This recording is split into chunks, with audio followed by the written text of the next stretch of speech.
Dans l'équipe de l'Institut culturel, on fait un site web et une application pour Android et iOS. C'est la même chose que le site web, mais si vous préférez avoir une app installée, ça marche pareil, qui s'appelle Google Agriculture. Donc c'est une plateforme pour que les musées et les institutions culturelles, les archives, puissent mettre en ligne leur contenu. Euh, et donc on est une petite équipe répartie entre Paris et Londres, avec la caractéristique que, enfin voilà, on est purement européen. Il n'y a pas de personne du tout aux États-Unis, ce qui est assez rare à Google. Et donc on est une petite équipe, et donc ça veut dire qu'on n'a pas de SRE. SRE, c'est un peu le sujet de ma présentation aujourd'hui. Ça veut dire Site Reliability Engineer. C'est des ingénieurs à Google dont le rôle est de s'assurer que les produits, les services, les sites web soient toujours disponibles, toujours en ligne à n'importe quel moment, que les utilisateurs puissent toujours y accéder. Mais donc pour avoir le droit d'avoir des SRE pour un produit, il faut avoir un produit suffisamment gros et une équipe suffisamment grosse. Et ce n'est pas notre cas. Et donc je vais vous parler un peu du type de travail que font les SRE aujourd'hui, mais je ne suis pas moi-même SRE. Simplement, étant donné qu'on est une petite équipe, eh ben, je suis amené à faire un certain nombre de tâches qui, dans des équipes plus grosses, incomberaient aux SRE, parce que c'est à nous de faire le boulot nous-mêmes. Donc je vais rapidement vous présenter ce qu'est un SRE, et puis après je vais vous parler de plein de choses qui n'ont rien à voir avec Google. Mais parce que dès qu'on rentre dans les détails techniques de l'infrastructure de Google, moi j'ai tendance à... Enfin, il y a certaines personnes que ça ennuie, alors qu'il y en a d'autres que ça intéresse beaucoup, parce que justement, savoir vraiment comment Google marche en détail, etc. Mais en général, dans un public hétérogène, ça intéresse pas tout le monde. Et donc moi, je préfère parler de choses qui n'ont rien à voir. Et puis à la pause, qui est juste après, j'ai des slides de ce cours qui expliquent vraiment en détail l'architecture Google. Donc si ça vous intéresse de prolonger la discussion plus loin, n'hésitez pas à venir me voir. Alors les SRE, bon, j'en ai déjà parlé. Site, dans Site Reliability Engineer, ça veut dire website, en fait, à l'origine. Hein. Donc, c'est pas qu'ils sont sur site dans les data centers. C'est un métier vraiment d'ingénieur logiciel. Ils sont en face des ordinateurs. Ils mettent pas le pied dans les data centers, même si ils interagissent parfois avec de l'architecture assez bas niveau. Et donc, c'est un mélange de programmation pour automatiser les systèmes en permanence, et puis d'astreinte et de travail opérationnel pour réagir aux problèmes quand ils arrivent. Donc c'est exactement ce que je viens de dire. La moitié du travail, c'est un travail proactif, un travail d'automatisation, parce que le but, c'est de jamais avoir à faire manuellement des tâches qui reviennent. Si vous êtes en train de vous rendre compte que chaque semaine, pour publier la nouvelle version de votre site web, vous avez une étape où vous devez suivre une checklist de 10 opérations, et qu'à chaque fois, c'est 10 lignes de commande à faire dans votre terminal, ça augmente le risque d'erreur, ça utilise du temps d'ingénieur qui pourrait être exploité plus efficacement. Donc pourquoi continuer à le faire manuellement? On fait un script et puis on développe des systèmes qui automatisent un maximum de tâches en permanence.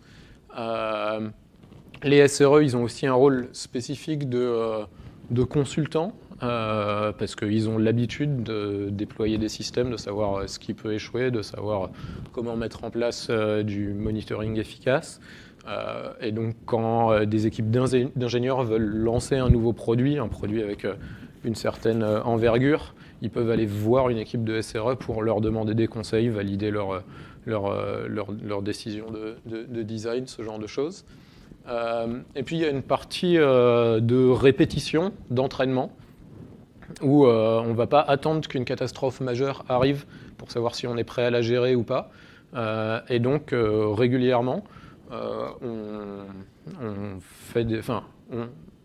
généralement à Google, et puis plus spécifiquement les équipes de SRE beaucoup plus régulièrement, font des simulations, parfois même sur les systèmes de production qui sont en train de tourner ou sur des environnements de test, pour répéter les procédures, pour vérifier qu'ils sont capables de réagir si quelque chose se passe. C'est ce qui garde le boulot un petit peu rigolo.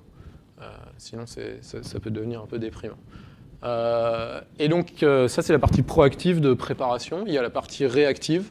Et donc, la partie réactive, ça consiste à faire du monitoring, donc connaître en permanence l'état du système pour pouvoir détecter quand le système passe dans un état qui n'est plus celui qu'on souhaite. Par exemple, le site web n'est plus disponible ou la latence augmente considérablement et donc il est toujours accessible, mais chaque page met 30 secondes à se charger, ce genre de choses. Et puis, quand on détecte un problème, il y a la part de débugger, de trouver l'origine du problème et de réagir en conséquence pour le résoudre, qui est un rôle qui peut incomber au SRE, qui peut incomber aussi aux ingénieurs, donc aux développeurs qui ont écrit le système. En général, il y a forcément une collaboration entre les deux. Donc l'un des slogans, c'est l'espoir n'est pas une stratégie. C'est-à-dire que si vous êtes en train de faire l'analyse de qu'est-ce qui pourrait mal se passer, que vous vous dites « Ah non, mais ça c'est bon, ça va jamais arriver », en fait, probablement si, ça va finir par arriver. Et donc, de manière proactive, prévoir tous les problèmes qui pourraient survenir et savoir comment on s'attend à les traiter. Et donc les deux mots-clés, les deux objectifs principaux, c'est toujours la fiabilité. Donc être disponible 100% du temps, c'est techniquement impossible, mais 99, un certain nombre de 9% du temps à définir. Et puis faire évoluer les choses rapidement. Donc ça veut dire rapidement ne pas bloquer les ingénieurs quand des ingénieurs ont besoin de déployer une nouvelle version, ne pas être un ralentissement inutile dans la vitesse de développement, mais aussi réagir rapidement quand un problème survient. Ça, c'est une image d'un data center chez Google, peut-être. Je ne suis jamais rentré dans un data center chez Google, il faut plein d'autorisations pour ça. Mais vous avez une présentation juste avant sur les data centers OVH, donc vous avez une idée de ce que ça veut dire d'avoir plein de machines qui sont dans des racks, dans des clusters, dans des gros bâtiments avec des problématiques de refroidissement, etc. Ce qui se passe d'un point de vue d'ingénieur, d'un point de vue de développeur, quand on a beaucoup de machines comme ça, c'est qu'on va avoir envie de les utiliser pour écrire des systèmes qui passent à l'échelle. Et c'est ça dont je vais parler maintenant. C'est-à-dire que si j'ai écrit un site web, par exemple le site web de l'Institut culturel, donc on écrit l'application, on la compile, on la teste, on la relie à une base de données. On n'utilise plus vraiment MySQL à Google, mais c'est un exemple open source que je vais prendre pour la suite. Et puis je teste dans mon navigateur, et puis ça marche bien, ma page elle s'affiche. Donc je peux mettre ma nouvelle version en production et tout se passe bien. Mais en fait non, ça suffit pas. Donc si j'ai mon serveur web connecté à ma base de données à la base, je vais commencer à réfléchir un petit peu au nombre d'utilisateurs que je m'attends à vouloir servir. Et donc disons que c'est un site web très très populaire, donc avec par exemple 100 millions d'utilisateurs tout autour du monde. Qu'est-ce qu'on a besoin de faire pour être sûr qu'on va pouvoir servir ces 100 millions d'utilisateurs en permanence de manière fiable? Et ce qui va suivre maintenant, je le dis parce que comme vous êtes étudiant, ça peut potentiellement vous intéresser, ça va être un exemple typique du genre de raisonnement qu'on attend de vous dans un entretien d'embauche chez Google ou ailleurs, quand on vous pose des questions dites de system design. Donc system design, c'est quand c'est pas des questions juste de programmation, mais des questions de réfléchir en termes d'ordre de grandeur et en termes de facteurs limitants, à comment dimensionner un système et quelles sont les différentes pièces, composants à prendre en compte. Donc, j'ai envie que mon système il puisse gérer 100 millions d'utilisateurs. 100 millions d'utilisateurs, ça veut dire quoi? Ça veut dire, si on imagine par exemple que chaque utilisateur fait 100 requêtes par jour, ça veut dire 10 milliards de requêtes chaque jour. Ce qui, si on divise par le nombre de secondes dans une journée, qui est environ 100 000, ça fait environ, on est vraiment dans les ordres de grandeur, 100 000 requêtes par seconde, en moyenne.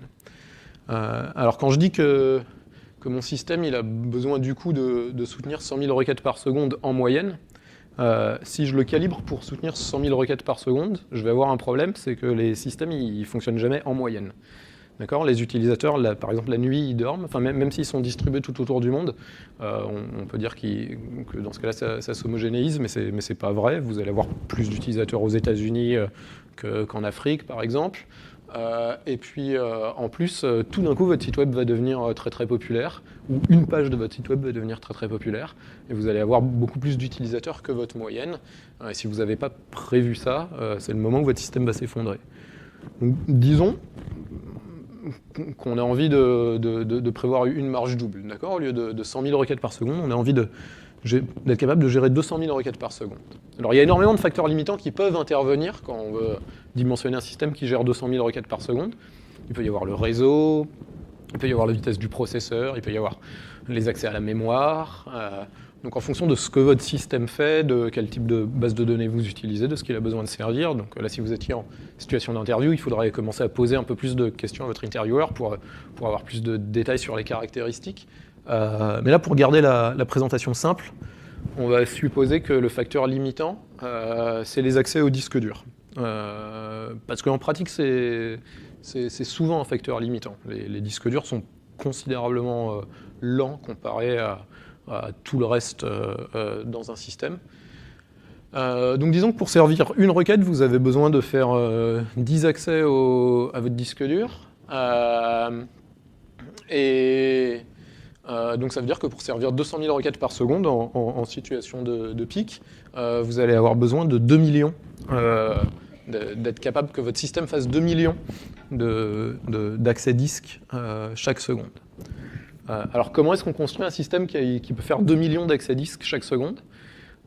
Si vous prenez un seul ordinateur, un seul serveur avec un seul disque dur, vous allez avoir beaucoup de mal à trouver un disque dur sur le marché qui est capable de faire 2 millions d'accès au disque chaque seconde. En fait, c'est complètement impossible physiquement. Et voilà, il y a beaucoup d'autres facteurs limitants, donc j'ai dit, mais on les ignorer pour garder les choses simples. Si on imagine un disque dur vraiment très très rapide, c'est un petit peu au-dessus de ce qu'il est possible de faire en vrai à l'heure actuelle, mais c'est pour garder les chiffres simples. On va dire que c'est possible avec un disque dur de faire une centaine d'accès par seconde. D'accord ? Et donc nos 2 millions d'accès par seconde se transforment en le fait d'avoir besoin d'avoir 20 000 disques durs en parallèle. Ces 20 000 disques durs, on ne va pas les mettre dans un seul serveur, évidemment, parce que ça ferait beaucoup de câbles, ça ne marcherait pas du tout.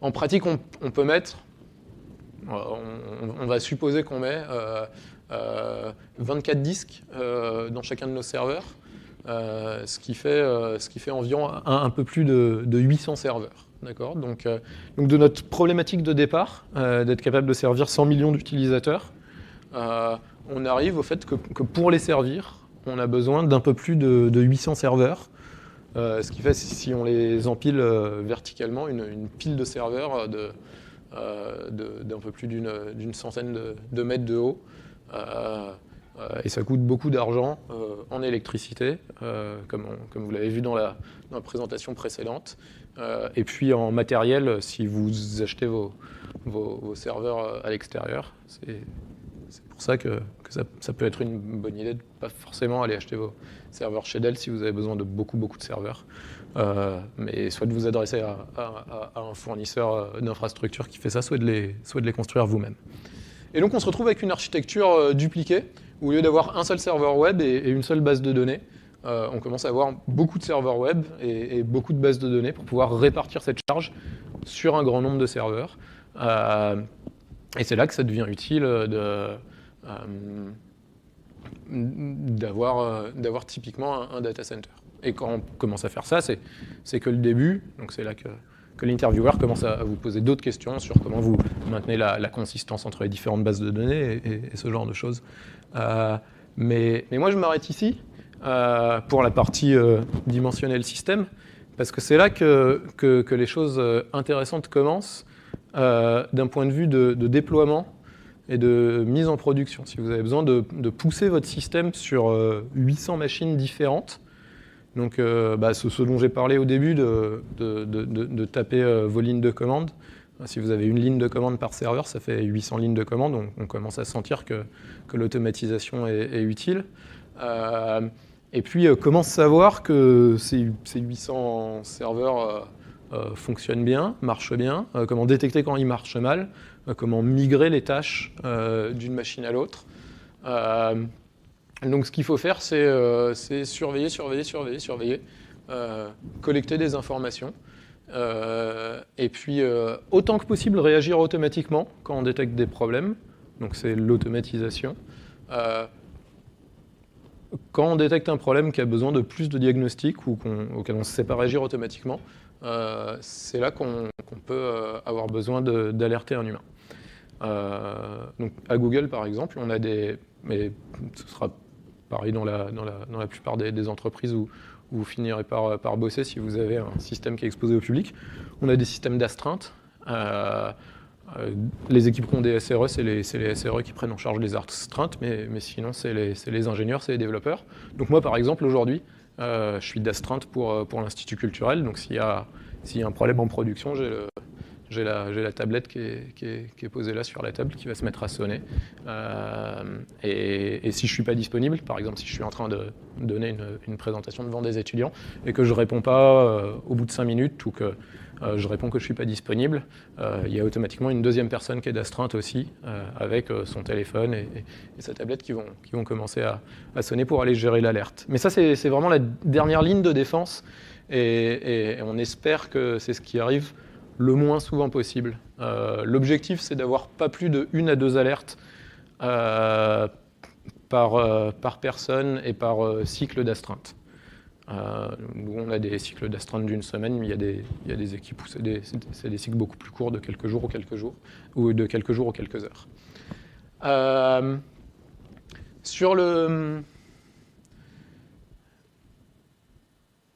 Donc, entre le monitoring et l'alerte, quelque chose qui est assez essentiel, c'est d'avoir un moyen fiable d'envoyer ces alertes. Donc ça peut être des mails, ça peut être des SMS, ça peut être un robot automatiquement qui appelle votre téléphone et qui le fait sonner, et qui vous dit une alerte, qui vous permet de répondre en appuyant sur les touches. Ça peut être une application spéciale sur votre téléphone portable, ça peut être une extension de votre navigateur web qui va afficher des alertes. Donc personnellement, j'ai tout ce genre de trucs activés, donc dès qu'il y a une alerte, ça commence à faire bling bling dans tous les sens. Mais je me rappelle que déjà avant, quand j'étais à Télécom, au réseau des élèves, on avait aussi des systèmes de monitoring pour les systèmes et des systèmes d'alerte. On envoyait juste les alertes par mail, parce qu'un réseau de résidences étudiantes qui tombe, d'une part, c'est pas un truc vital, on n'a pas besoin d'être réveillé au milieu de la nuit. Et en général, de toute manière, on est réveillé au milieu de la nuit parce qu'il y a quelqu'un d'autre qui se lève et qui vient taper à la porte de la chambre. Donc c'est une alerte humaine. Mais il faut faire très très attention quand même à bien réfléchir au système d'alerte que vous avez. Par exemple, nous, les mails, ils étaient envoyés sur notre serveur de mail interne. Et puis, il y a certains des admins qui avaient décidé qu'en fait, ils n'aimaient pas se connecter au serveur de mail interne, et donc ils forwardaient automatiquement leur mail sur leur compte Gmail. C'était plus facile pour eux de le traiter comme ça. Et puis, un jour, on a un système de monitoring qui a commencé à envoyer une centaine d'alertes par seconde. Et on avait oublié d'activer un truc qui dédupliquait les alertes similaires ou qui ajoutait une limitation. Donc ça veut dire qu'on avait une dizaine d'admins qui redirigeaient leurs alertes vers Gmail. Et donc ça veut dire qu'on a commencé à essayer d'envoyer 1 millier de mails par seconde à Gmail. C'est un bon moyen pour faire blacklister son serveur web par Google, son serveur mail par Google en fait, ce qui est arrivé assez rapidement. Voilà, c'était pas Télécom Sud Paris, c'était Télécom Nord Paris, aussi appelé Télécom Paris Tech, il y a un certain nombre d'années. On apprend en faisant des erreurs. Après, ça a été interdit de forwarder les mails vers Gmail et on a rajouté un système de limitation du nombre de mails sortants. Donc c'est aussi toujours bien d'avoir plusieurs lignes de défense. Donc il faut toujours prévoir que quelque chose va aller mal, parce que quelque chose va toujours aller mal, et si possible au pire moment possible. Ce qui peut aller mal dans un data center du moins grave au plus grave, c'est que les machines peuvent avoir un problème, les switches, donc qui relient les équipements réseau, peuvent avoir un problème, les alimentations peuvent avoir un problème, les routeurs, les fibres optiques. Si vous avez une fibre optique qui est coupée, ça commence à devenir vraiment gênant. Même un routeur, c'est particulièrement gênant. Mais ça peut être encore pire. Les power substations, c'est les transformateurs qui prennent le courant qui arrive de EDF, ou de votre fournisseur d'électricité favori, et qui le transforme et qui après le distribue dans vos différents data centers sur un site donné. Donc si vous avez un problème avec le power substation, potentiellement vous n'avez plus de courant du tout dans votre data center, donc vous perdez tout un data center d'un coup, ou plusieurs data centers d'un coup éventuellement. Mais vraiment le pire qui peut arriver, c'est quand vous avez un bug dans le code que les ingénieurs ont écrit. Et donc la raison pour laquelle le pire c'est un bug, c'est que la power substation, même si elle meurt, au pire vous perdez que les 4 ou 5 data centers qui y sont reliés. Si vous avez un bug dans le logiciel, il est généralement déployé partout dans le monde. Et donc vous avez votre bug dans tous vos data centers d'un coup. Donc une machine qui échoue, c'est pas grave du tout. Enfin, il y a intérêt à ce que ce soit pas grave pour vous quand vous opérez à la taille de Google, parce que ça arrive tout le temps. PSU, ça veut dire Power Supply Unit, donc c'est l'alimentation. MTBF, c'est Mean Time Between Failures. Donc le temps moyen entre deux alimentations, enfin entre deux alimentations qui vont mourir, c'est 100 000 heures. Et donc ça veut dire que si vous avez 10 000 machines, vous avez une alim qui va mourir toutes les 10 heures. Donc ça veut dire que vous avez des alimentations qui meurent tout le temps. Et donc il faut en permanence aller les changer. Mais ça prend du temps de changer une alimentation.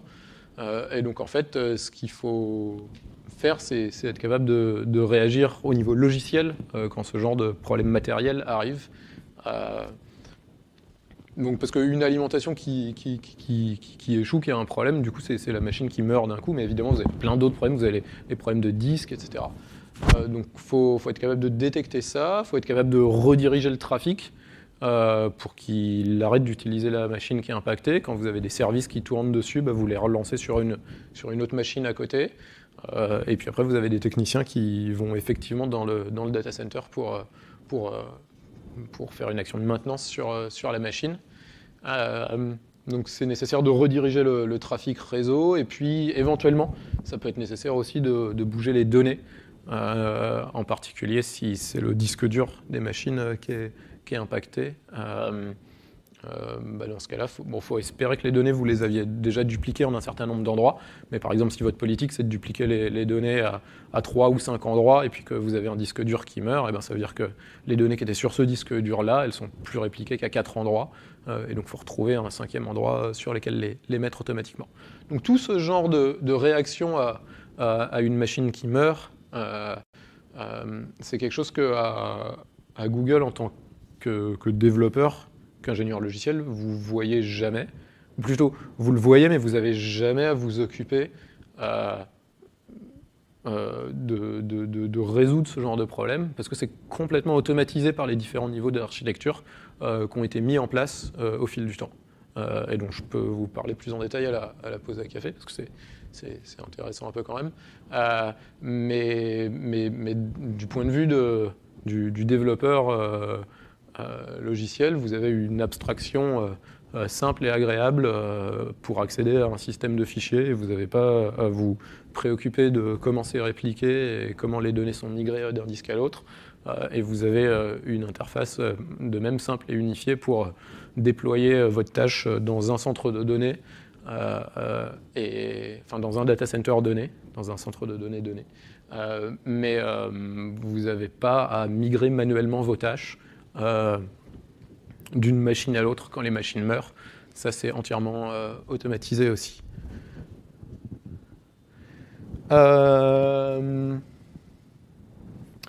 Le pire qui peut arriver, donc j'ai dit, c'est quand il y a un bug. Non, avant ça quand même, il me manque un slide intermédiaire. Donc si on reprend la liste, quelque part entre les machines et le software, il y a les routeurs. Les routeurs, j'ai envie d'en parler un petit peu. Donc les machines, c'est facile de les fabriquer soi-même. Et de les fabriquer du coup pour moins cher et de les contrôler. Les routeurs, c'est un petit peu plus délicat. On peut y arriver avec des gros investissements, mais souvent, même les très gros opérateurs, ils ont quand même tendance à acheter leurs routeurs à des équipementiers dont c'est le boulot. Et donc ça veut dire qu'ils ont moins de contrôle dessus, sur les bugs, sur ce qui peut se passer. Parce que si vous avez besoin de très très gros routeurs qui sont capables de gérer beaucoup de trafic, c'est du matériel non trivial à concevoir. Donc ce qui se passe, par exemple, donc à Google, vous avez des clusters, c'est des ensembles de machines. Un certain nombre de clusters sont regroupés dans un data center. Et puis après, vous avez plusieurs data centers qui sont ensemble sur un campus, voire plusieurs campus, et on regroupe tout ça dans ce qu'on appelle une métro, une metropolitan area. Donc c'est un ensemble de plusieurs data centers qui ont eux-mêmes pas mal de clusters dedans. Donc ça fait beaucoup de machines d'un coup. Et il y a une metro area comme ça autour d'Atlanta aux États-Unis, qui à l'époque était reliée au reste de l'Internet seulement par 2 routeurs. Donc c'est des très très gros routeurs. Après évidemment à l'intérieur des data centers, vous avez d'autres routeurs, vous avez des switches, etc. Mais la connexion principale pour relier à l'Internet, c'était 2 routeurs. Pourquoi 2 ? Parce qu'il faut de la redondance. D'accord ? S'il y en a un qui échoue, on veut passer sur l'autre. Et comment savoir si un routeur commence à avoir des problèmes ? On fait du monitoring. Donc pour monitorer les routeurs, il y a un protocole qui s'appelle SNMP. Vous envoyez des commandes au routeur pour lui demander des métriques et il vous répond. Voilà. Vous pouvez lui demander par exemple quel est l'état de tel disque dur, etc. Donc il y avait ces 2 routeurs et puis ils étaient en train Enfin, ils venaient de les remplacer. Je ne sais pas s'ils avaient remplacé les routeurs ou ils avaient juste mis à jour la version du système ou quelque chose comme ça. Et donc ils testaient que leur script SNMP pour interroger, pour monitorer les routeurs fonctionnait toujours convenablement. Et donc il y a un ingénieur qui est en train de faire ça. Et puis tout d'un coup, il entend dans la salle d'à côté que son collègue qui est d'astreinte, alors que lui vient de lancer son script, son collègue qui est d'astreinte, il a son pager qui commence à sonner. Il ne sait pas trop ce qui s'est passé, mais il vient de lancer un script et moins de 20 secondes plus tard, il y a le pager de son collègue qui est en train de sonner. Il se dit j'en sais rien, mais au cas où, il interrompt son script. Et puis il continue son boulot, il réessaye 20 minutes plus tard, mais il arrête à nouveau assez rapidement. Et puis l'après-midi se passe, enfin pour lui, parce que en fait, pour ses collègues d'astreinte, le pager qui sonnait, il y avait beaucoup d'alertes d'un coup, parce qu'en fait, ils venaient de perdre l'intégralité de la metropolitan area d'Atlanta, qui était brutalement, totalement déconnectée d'Internet. C'était pas forcément visible pour les utilisateurs dans le reste du monde, parce que Google a un certain nombre de métros, et donc dans ce cas-là, le trafic est redirigé. Mais c'est quelque chose qui est pas censé arriver, justement parce que ça arrive qu'au pire, un data center tombe, mais pas l'ensemble des data centers comme ça. Donc ils ont passé l'après-midi à essayer de comprendre d'où ça venait. Enfin, ils ont fini par se rendre compte que c'était les deux routeurs, effectivement, qui avaient planté très rapidement, l'un après l'autre. Et donc ils ont appelé des gens à la rescousse, et des senior engineers et des vice presidents, etc. Et dans ce cas-là, il y a une war room qui se met en place où tout le monde essaye d'analyser. Et puis le système est revenu en ligne, hein, au bout d'un certain temps, mais comme ils n'avaient aucune idée d'où ça venait, ils étaient complètement paniqués parce que ça pouvait revenir à n'importe quel moment. Ils avaient brutalement perdu toute la connectivité sans aucune explication. Ils ont fini par se rendre compte que c'était relié à cet ingénieur qui faisait des tests, et que le problème, c'est qu'il y avait un bug dans la nouvelle version des routeurs, qu'au lieu de numéroter leur disque à partir de 0, ils numérotaient leur disque à partir de 1, et que quand on avait envoyé des commandes au routeur pour leur demander quel était l'état du disque 0, il avait fait « Oh là là, moi j'ai pas de disque 0 !» et il avait craché. Et comme le script testait alternativement l'état du routeur 1 et du routeur 2 et du routeur 1 et du routeur 2, et ben le temps que le premier routeur redémarre, il avait demandé au routeur 2 qui était du coup aussi en train de redémarrer. Ce qui, pendant le temps d'overlap pour que les deux redémarrent, parce que c'est pas instantané de redémarrer des gros routeurs comme ça, laissait la métro complètement sans connectivité. Ça, c'est une histoire pour montrer voilà, le problème avec les bugs, le problème avec sourcer de l'équipement à l'extérieur, parce qu'après, il faut contacter le fabricant pour obtenir un correctif, etc. Et surtout, l'extrême importance de, dès que vous avez un doute, la bonne stratégie, c'est rollback. Cet ingénieur qui entend un pager qui est en train de sonner et qui fait « Ouh là là, non, je ne sais pas ce qui se passe, je ne sais pas si c'est un rapport avec moi, mais je m'arrête », c'est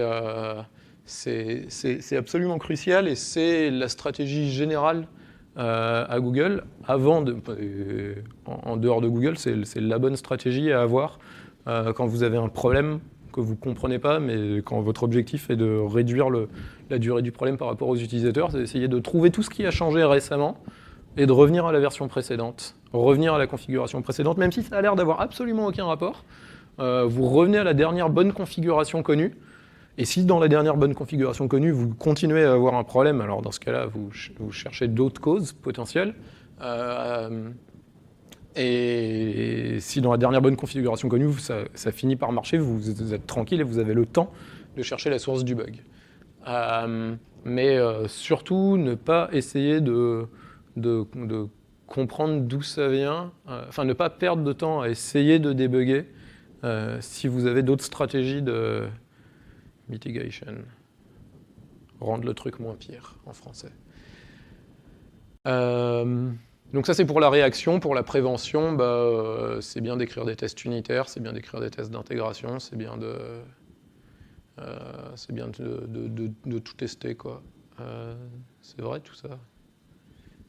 Les tests unitaires, en fait, je ne savais pas du tout ce que c'était avant de commencer à bosser chez Google. Enfin, je veux dire, j'avais lu dans les manuels et tout, mais...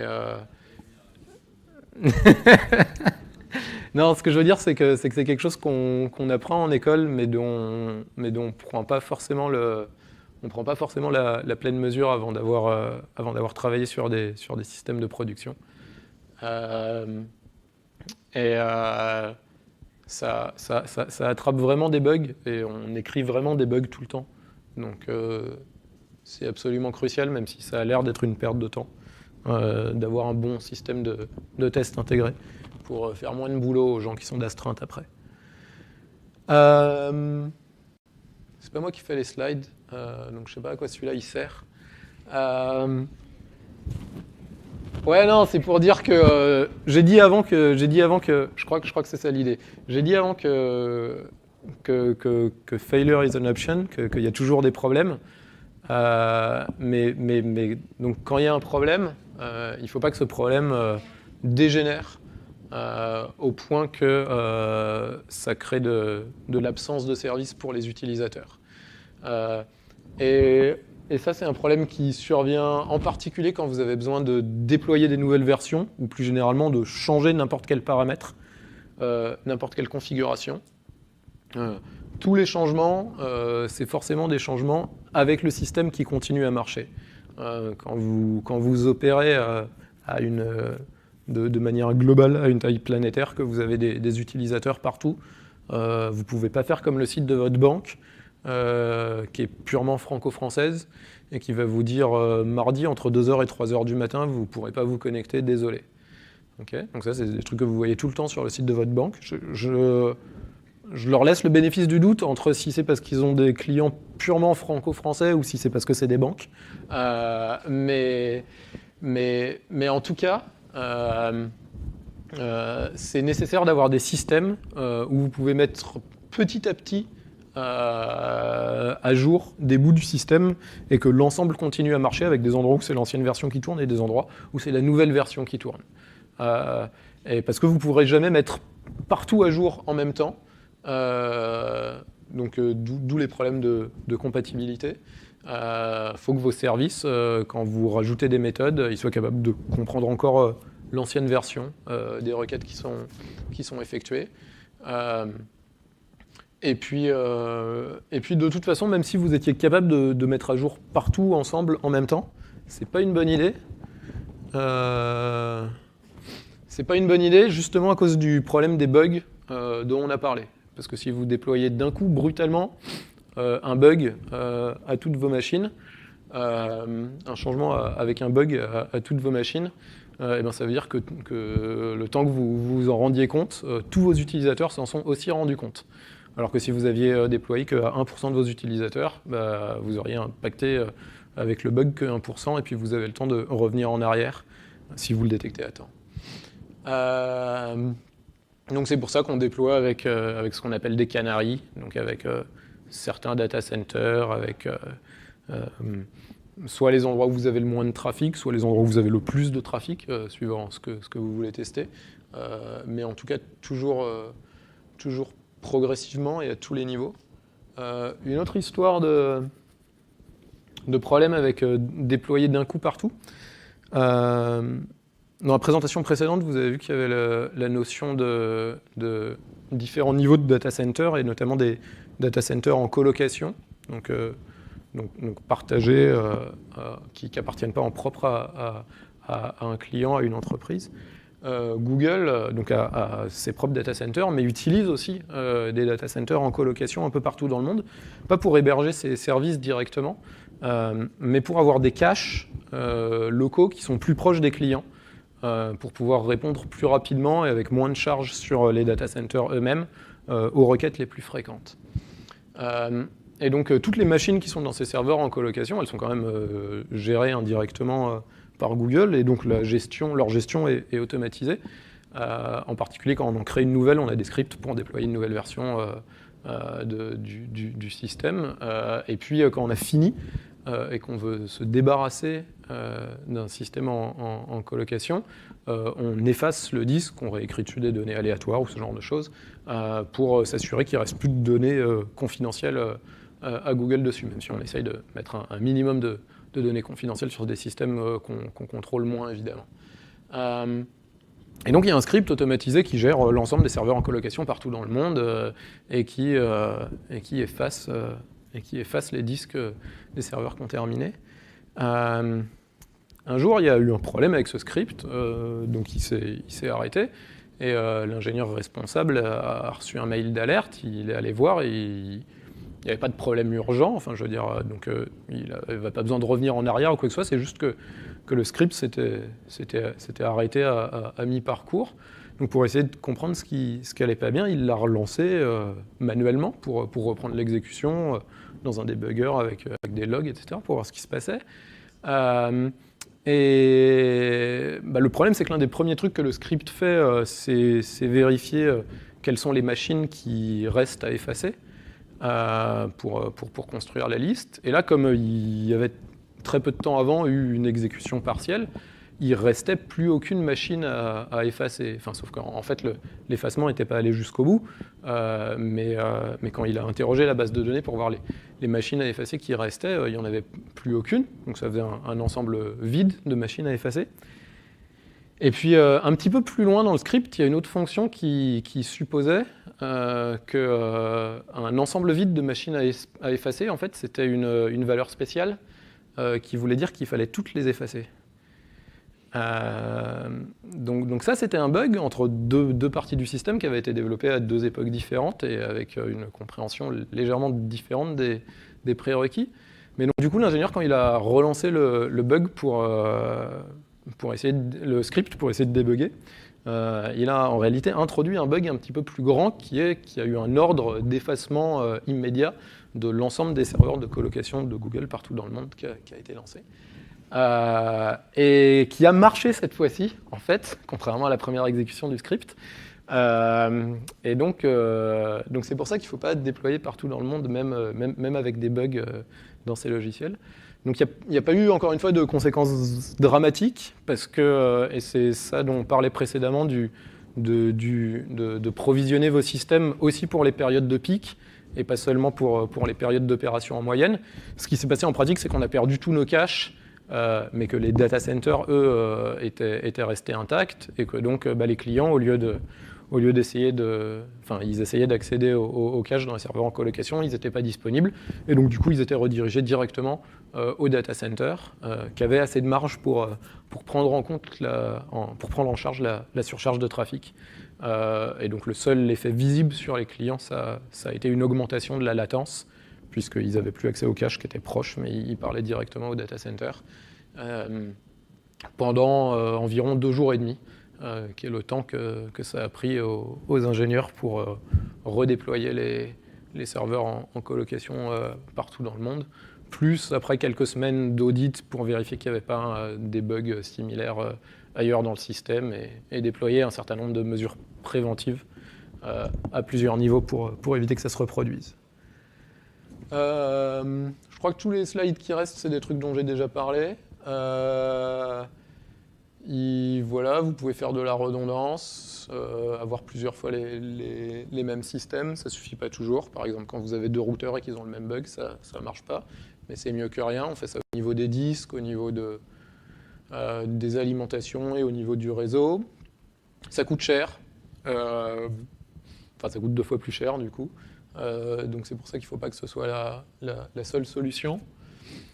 Quand il y a un problème, on essaye de revenir en arrière, on fait des répétitions. J'ai déjà raconté tout ça. Ah oui, le dernier point, c'est très très important. C'est bien d'avoir des sauvegardes, mais ça ne suffit pas. En particulier si vous ne les testez pas. Et donc c'est pour ça qu'il ne faut pas avoir des plans de sauvegarde, il faut avoir des plans de restauration.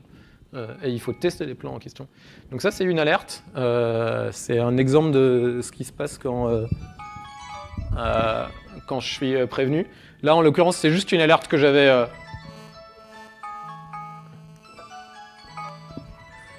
C'est juste une alerte que j'avais programmée pour dire qu'il fallait que j'arrête de parler maintenant pour laisser la place aux questions. Mais c'est aussi ce qui se passerait si... Voilà, et donc je reçois un SMS, un coup de fil et la tablette qui sonne. Et si j'avais mon ordi allumé, il y aurait aussi une petite pop-up qui dirait qu'il y a une alerte. Voilà, donc avoir des plans de restauration, les tester, voilà. Et le dernier truc, c'est que le problème ne vient pas toujours quand il y a des problèmes. Parfois, les problèmes viennent aussi quand il n'y a aucun problème. Et par exemple, quand vous avez trop d'utilisateurs. Donc ça devient particulièrement un problème.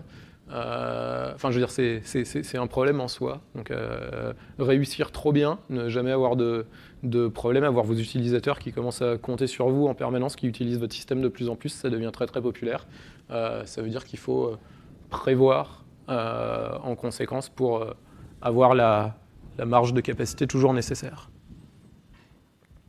Voilà, si vous voulez en savoir beaucoup plus, il y a un bouquin qui a été écrit par des ingénieurs de Google ou alors on peut parler à la pause, ou les deux. Et en plus, vous pouvez l'acheter chez O'Reilly, mais vous pouvez aussi le trouver en ligne et le lire gratuitement. Donc voilà, si vous tapez sur Google SRE Book, vous devriez trouver assez facilement la page. Et je laisse la place aux questions. Merci beaucoup pour cette intervention.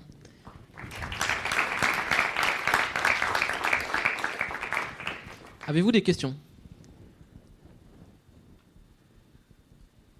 Soyez pas timide.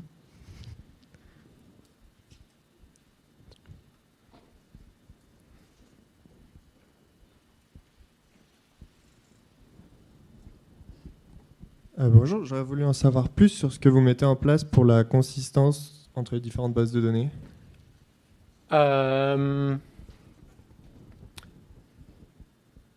J'ai des slides, mais pas sur cet ordinateur. Donc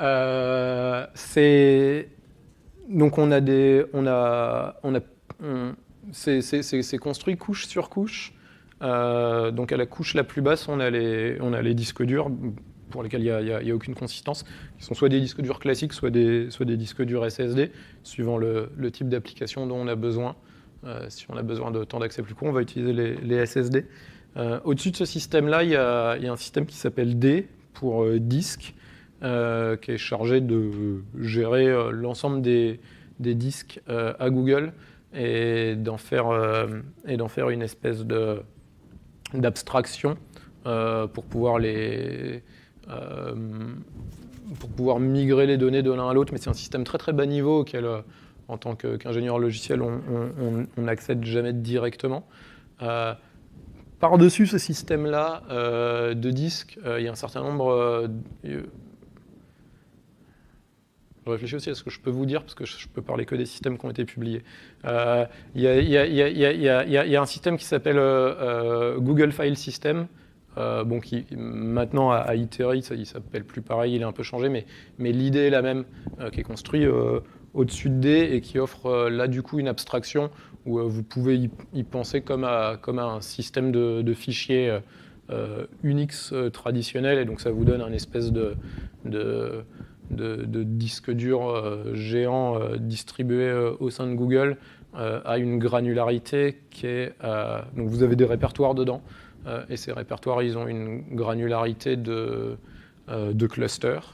Et donc vous avez un répertoire personnel par cluster, donc vous savez où sont vos données, mais vous ne savez pas sur quelle machine elles sont, vous savez juste dans quel cluster elles sont.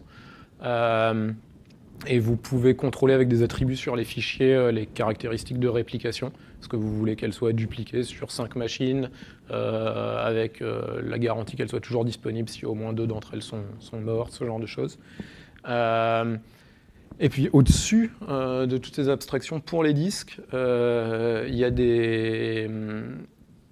y a d'autres abstractions qui sont construites, qui sont donc là qui du coup utilisent les systèmes de fichiers sous-jacents, mais qui construisent des choses pour avoir de la consistance entre clusters, entre data servers, entre data centers. Et donc les deux, historiquement, celle qui était connue et utilisée, c'est Bigtable, qui est relativement basique, donc qui permet de la réplication et un contrôle sur la réplication, mais c'est un accès juste ça fait un peu plus que du clé-valeur, mais si vous avez quand même de l'ordonnancement et des timestamps, mais c'est pas transactionnel. Et un autre qui a été construit par-dessus qui s'appelle Spanner. Et donc là-dessus, à chaque fois, soit il y a des détails qui sont donnés dans le bouquin SRE, soit il y a des articles de recherche qui ont été publiés. Mais Spanner, c'est vraiment celle qui en ce moment est la plus utilisée. Et donc ça donne, en termes d'API, ça donne un modèle SQL, donc on y accède comme à une base SQL standard. Et en pratique, on choisit dans quel... c'est un peu plus qu'une granularité de cluster, mais donc dans quelle zone géographique on a envie que ce soit distribué, et combien de fois.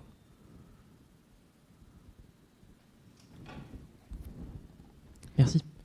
Est-ce qu'on a une autre question? Et un dernier, un point que j'ai oublié de préciser, c'est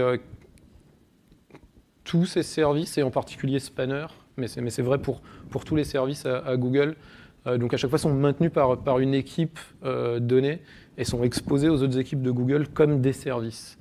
Donc par exemple à l'Institut culturel, si on utilise Spanner pour stocker nos données, on ne va pas nous-mêmes démarrer notre instance de Spanner, comme on ferait avec une base SQL par exemple, enfin comme on pourrait faire, mais on va contacter l'équipe responsable de Spanner qui a ses propres SRE, qui a ses propres ingénieurs, s'enregistrer auprès d'eux pour un certain quota, et après y accéder par l'intermédiaire d'API et configurer notre base de données chez eux. Mais les équipes Google sont clientes les unes des autres comme ça, en termes de services, ce qui permet aussi de répartir la charge de maintenance. C'est-à-dire que quand il y a des alertes spécifiques à Spanner qui sont déclenchées, c'est les SRE de Spanner qui vont les gérer, et pas directement les ingénieurs de l'Institut culturel, même si c'est nos données qui sont impactées. Donc, ça fait que chaque équipe a géré que les alertes reliées à ses propres services. Mais je ne retiens pas plus longtemps, on va pouvoir aller boire du café ou je ne sais pas. Personnellement, j'ai une question. Vous dites que quand il y a un problème, l'alerte se propage sur tous vos appareils, etc. Comment vous réagissez quand il y a une véritable erreur qui est très large? Est-ce que vous avez des plans de relance? Parce que ça fait pas mal de pression, je pense, pour la personne qui a été chargée de résoudre ce problème? Ouais, alors normalement, dans chaque alerte, enfin c'est pas automatique, mais je veux dire, dans chaque alerte, il y a un lien vers ce qu'on appelle un playbook avec une entrée spécifique pour l'alerte. Et donc quand on reçoit l'alerte, si on a un navigateur web, on clique sur le lien, et donc là ça amène à une page web. Et dans la page web, il y a ce qu'il faut faire pour l'alerte, à condition que ça ait été documenté. Donc ça, c'est un problème de documentation qui est le même genre de problème partout dans le monde, c'est que la documentation, parfois, elle est plus à jour, ou alors elle n'est pas assez complète.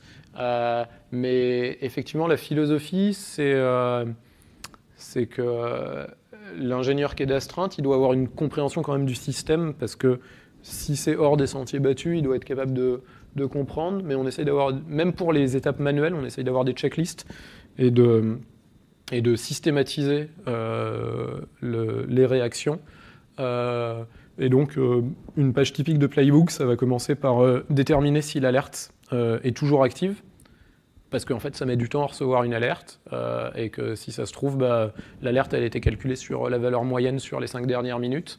Et puis le temps que la valeur moyenne remonte dans les systèmes de monitoring, qu'elle soit lissée sur 5 minutes, qu'elle dépasse le seuil, que ça passe dans les systèmes d'alerte, que ça fasse sonner mon téléphone, que je réponde oui c'est bon, que j'allume mon ordinateur, que je me connecte, il s'est déjà passé 10 minutes, et c'était simplement un pic passager qui est redescendu, et en fait l'alerte est terminée. Donc la première étape, c'est déterminer si l'alerte est vraiment toujours là, toujours présente. Faire ça, ça va déjà commencer à amener à regarder certaines des métriques, et donc à avoir une idée de à quel point elle est grave, et peut-être d'où elle vient, peut-être qu'elle est localisée dans un centre de données. Si c'est une alerte où je vois qu'on a un taux d'erreur important dans un seul centre de données et qu'on est réparti dans N d'entre eux, j'ai une commande standard à lancer pour dire ok, le trafic, on arrête de l'envoyer à ce centre de données, on le répartit sur les autres à la place. Ça laisse du temps pour respirer et puis après pour investiguer. Naturellement, dès qu'on fait ça, il ne faut pas juste faire ça et se dire c'est bon, on est tranquille. Il faut surveiller les autres pour vérifier qu'ils ont la capacité de recevoir le trafic supplémentaire et que le problème ne venait pas du type de trafic qui arrive aussi. Parce que parfois, c'est simplement qu'on a un utilisateur qui fait des requêtes un peu bizarres et qui donc déclenche des bugs dans notre application, et on l'envoyait vers le centre de données A parce que c'est celui qui était le plus proche de chez lui. Mais si maintenant on le renvoie vers le centre de données B, il va continuer à faire les mêmes requêtes qui déclenchent le même bug et qui donc vont commencer à... Donc, rediriger n'est pas toujours la solution, mais si c'est un problème qui vient spécifiquement d'un endroit précis, ça peut être ça. On a toujours la possibilité les fausses alertes arrivent aussi.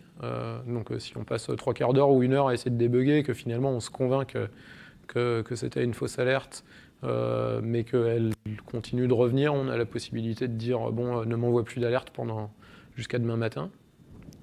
Ce qui a un risque associé, qui est de rater une vraie alerte. Mais donc c'est effectivement un petit peu, c'est un petit peu stressant, mais le fait d'avoir cette checklist et ces réponses un petit peu standardisées, ça aide beaucoup. Et puis